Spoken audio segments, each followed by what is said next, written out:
क्या आपने कभी सोचा है कि भगवान श्री कृष्ण जैसे दिव्य अवतार की मृत्यु कैसे हुई थी और उनके अंतिम क्षणों में ऐसा क्या हुआ जिसने पूरे युग की दिशा बदल दी थी? आज की ये कथा आपको उस रहस्य तक ले जाएगी जिसे सुनकर आपकी आंखें नम हो जाएंगी और अंत तक सुनने के बाद आप समझ पाएंगे कि भगवान श्री कृष्ण के अंतिम क्षण कितने पीड़ादायक थे। इसलिए वीडियो को अंत तक जरूर देखें, क्योंकि अंत में एक ऐसा रहस्य सामने आएगा जिसके बारे में बहुत कम लोग जानते हैं। द्वापर युग अपने अंतिम समय में था। द्वारिका नगरी सोने से सजी हुई समुद्र के ऊपर बनी एक दिव्य नगरी थी जिसे स्वयं विश्वकर्मा ने बनाया था। यहाँ सब कुछ था, वैभव था, शक्ति थी, समृद्धि थी, लेकिन श्री कृष्ण के हृदय में एक गहरी पीड़ा थी, क्योंकि उनकी प्रिय राधा इस मृत्यु लोक को छोड़कर गोलोक वापस जा चुकी थीं। राधा के जाने के बाद श्री कृष्ण अक्सर अकेले रहने लगे थे। वे एकांत में जंगलों में घूमते और मन ही मन राधा को याद करते। कभी बांसुरी के मधुर स्वर से संसार को मोहित करने वाले कृष्ण अब मौन हो चुके थे। उनका मन भीतर से टूट चुका था, लेकिन नियति का खेल अभी बाकी था। महाभारत के युद्ध के बाद जब गांधारी ने अपने 100 पुत्रों को खो दिया तो उनके हृदय में असहनीय पीड़ा थी। उसी पीड़ा में उन्होंने श्री कृष्ण को श्राप दे दिया। उन्होंने कहा, जैसे मैंने अपने 100 पुत्रों को खोया है, वैसे ही तुम भी अपने पूरे वंश का विनाश देखोगे। श्री कृष्ण सब कुछ जानते थे। वे जानते थे कि ये श्राप एक दिन अवश्य सच होगा। फिर भी उन्होंने मुस्कुराते हुए उसे स्वीकार कर लिया, क्योंकि वे जानते थे कि समय का चक्र कभी नहीं रुकता है। धीरे धीरे समय बीतता गया और वो दिन भी आ गया जब यदुवंश का अंत होना था। द्वारिका में आपसी कलह शुरू हो गई और एक दिन पूरा यदुवंश आपस में लड़कर नष्ट हो गया। ये वही श्राप था जो गांधारी ने दिया था। श्री कृष्ण सब कुछ देख रहे थे, लेकिन उन्होंने कुछ नहीं किया, क्योंकि ये नियति का निर्णय था।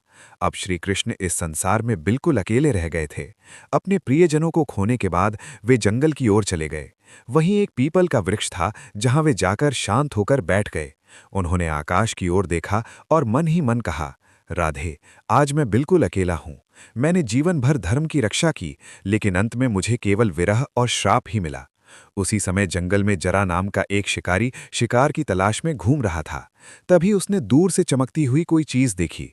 उसे लगा कि वो कोई हिरण है। उसने धनुष उठाया और बिना सोचे समझे एक तीर छोड़ दिया। वो तीर हवा को चीरता हुआ सीधा श्रीकृष्ण के चरणों में जाकर लगा। उसी क्षण श्रीकृष्ण ने धीरे से कहा, राधे, और मुस्कुराते हुए अपनी आंखें बंद कर लीं। इसी के साथ द्वापर युग का अंत हो गया।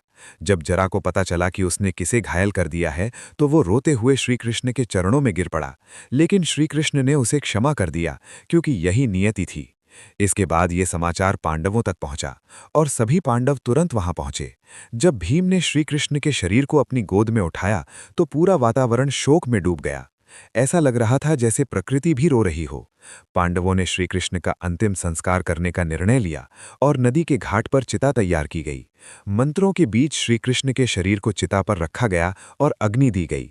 उस दिन ऐसा लग रहा था जैसे एक युग समाप्त हो गया हो, लेकिन असली रहस्य अभी बाकी था। जब चिता की राख समेटी जा रही थी, तब राख के बीच से एक धड़कता हुआ हृदय बाहर निकला। वो लाल रंग का चमकता हुआ हृदय अभी भी धड़क रहा था, मानो उसमें अभी भी जीवन शेष हो। पंडित और पांडव ये देखकर आश्चर्य में पड़ गए। उन्होंने सोचा कि इस दिव्य हृदय को जलाना उचित नहीं होगा, इसलिए उसे लकड़ी से बांधकर नदी की धारा में प्रवाहित कर दिया गया, ताकि वो कहीं दूर चला जाए।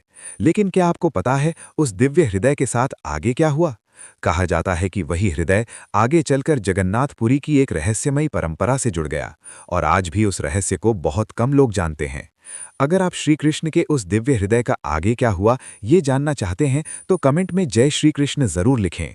और अगर आपको ऐसी रहस्यमयी और पौराणिक कथाएं सुनना पसंद है तो अभी चैनल को सब्सक्राइब करें, क्योंकि इस चैनल पर आपको धर्म और इतिहास के ऐसे रहस्य जानने को मिलेंगे जो शायद आपने पहले कभी नहीं सुने होंगे। वीडियो को लाइक करें और अपने दोस्तों के साथ जरूर शेयर करें, क्योंकि श्री कृष्ण की ये अद्भुत कथा हर भक्त तक पहुंचनी चाहिए। जय श्री कृष्ण।